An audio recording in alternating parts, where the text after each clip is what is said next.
পড়ালেখার কোনো স্বাভাবিক পরিবেশ তৈরি করবে, এটা তখন তাদের মাথায় ছিল না।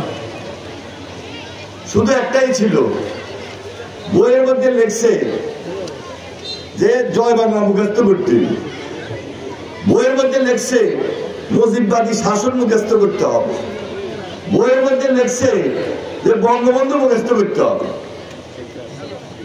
এইভাবে লিখতে লিখতে যখন অ্যাসেম্বলি হইতো, অ্যাসেম্বলি হওয়ার পর অ্যাসেম্বলি শেষে, জাতীয় সঙ্গীত শেষে এদেরকে আবার শপথ করাইতো।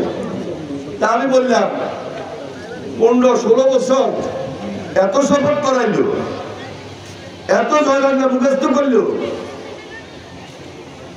এত বঙ্গবন্ধুর কথা মুখস্থ করাইলো, বইয়ে লিখলো, পাঠ্য বইতে লিখলো, ছবি দিল, জিয়াউর রহমানের নাম মুছে গেল, যে জিয়াউর রহমান স্বাধীনতার ঘোষণা করছে। এখন এই যে ছাত্র জনতার আন্দোলনে যে ছাত্রদেরকে বানানোর জন্য এত কিছু করলে, এই ছাত্ররা গেল তো, তার মানে জোর করে কিছু হয় না, হৃদয়ে লাগে, হৃদয়ে, হৃদয়ে শেখ হাসিনার নাম থাকবে না। জোর করে শেখ হাসিনার নাম রেখেছিল, হৃদয়ে শেখ মুজিবের নাম থাকে নাই, হৃদয়ে জিয়া রহমানের নাম এমনিতেই চলে আসে। যেহেতু তিনি স্বাধীনতার ঘোষণা করেছিলেন, শুধু সেখানেই শেষ করে নাই, এখন লিফলেট দিয়ে, এখন বক্তব্য দিয়ে, এখন হরতাল ঘোষণা দিয়ে, ভাষণ দিয়ে আবার কখন এসে ওই অত্যাচারে নামবে, সেটা আমার জাতিকে নতুন করে হুঙ্কার দিচ্ছে যে আমি আসিতেছি, আমি দলে দলে আসছি। হাসিনা পালাই গেছে, হাসিনার ষড়যন্ত্র কি পালাইছে? হাসিনার লুটপাটের টাকা কি পালাইছে? লুটপাটের টাকা কি শেষ হয়েছে? দেশ থেকে কি সবাই চলে গেছে? বাড়িঘর তো রেখে গেছে, জায়গা জমি তো রেখে গেছে।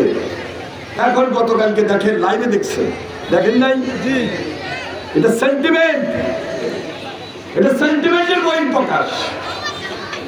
এই দেশে ছাত্র জনতার আন্দোলনে ফ্যাসিবাদের বিরুদ্ধে, আওয়ামী লীগের দুঃশাসনের বিরুদ্ধে, হাসিনার বিরুদ্ধে, ষড়যন্ত্রের বিরুদ্ধে একটা সেন্টিমেন্ট, এই সেন্টিমেন্ট গতকালকে জাগ্রত হয়েছে।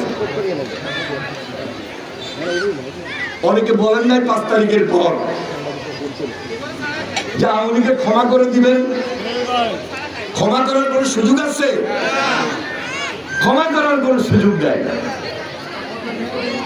অনেকে আমাদেরকে বলেন নিষিদ্ধ করেন টাকা। আর ভাই, ভোটারে কি একটা দল নিষিদ্ধ করা যায়? যদি বিচার হয় অটোমেটিক আমাদের যে সেন্টিমেন্ট, তারা যে অত্যাচার করেছে, তারা যে নির্যাতন করেছে, হাসিনা নিষিদ্ধ হয়ে গেছে, হাসিনা নিষিদ্ধ হয়ে যাবে, আওয়ামী লীগ নিষিদ্ধ হয়ে যাবে। তারপরেও একটা নির্বাচন যদি হয়, পার্লামেন্টে বসে জনগণের ম্যান্ডেট দিয়ে আলাপ আলোচনার ভিত্তিতে অফিসিয়ালি নিষিদ্ধ করা, এটা তো আমাদেরও দাবি।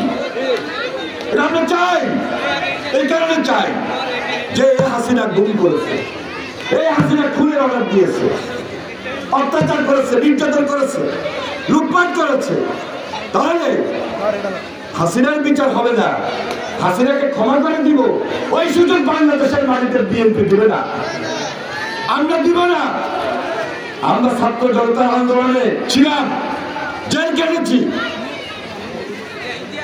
সুতরাং সবাই মিলে আমাদের এখন নেক্সট টার্গেট, এই দেশটাকে একটা সুন্দর বাংলাদেশ করতে হবে, এই ছাত্রদের জন্য, এই ছাত্রদের জন্য, এই প্রজন্মের জন্য।